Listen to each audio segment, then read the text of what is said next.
நம்ம செய்யக்கூடிய வேலைகள்ல சில நேரத்துல சின்ன டென்ஷன் ஆரம்பிக்கும். அது ஒரு கட்டத்துல அப்படியே பில்ட் ஆகி அதிக அளவு பதட்டம், மன உளைச்சல், டென்ஷன் அதிகமாகிக்கிட்டே இருக்கும்.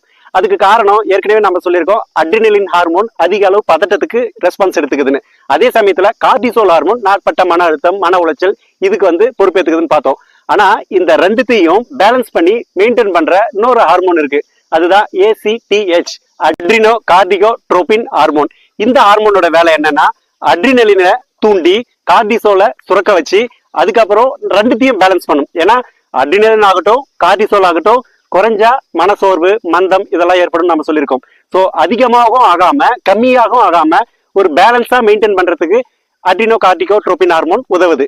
இந்த ஹார்மோன் குறைஞ்சா என்னெல்லாம் பிரச்சனை வரும் ஏற்கனவே தெரிஞ்சது தானே. அட்ரினலின் பிரச்சனையாகும், கார்டிசோலும் இம்பேலன்ஸ் ஆகும். இதெல்லாம் இம்பேலன்ஸ் ஆனா டோட்டலா பிரச்சனை வரும். ஸோ இதுல இருந்து நாம எப்படி மீண்டு வருது, சின்ன சின்ன பயிற்சிகளை நாம எப்படி தத்ரூபமா ரிசல்ட் எடுக்கிறது அப்படின்ற அறிவியல் ரீதியான முழுமையான தகவல்களை கீழே இருக்கிற வீடியோவில் கொடுத்துருக்கேன். பார்த்து என்ஜாய் பண்ணுங்க. நம்ம சேனலை சப்போர்ட் பண்ணுங்க, சப்ஸ்கிரைப் பண்ணுங்க, ஷேர் பண்ணுங்க. நன்றி.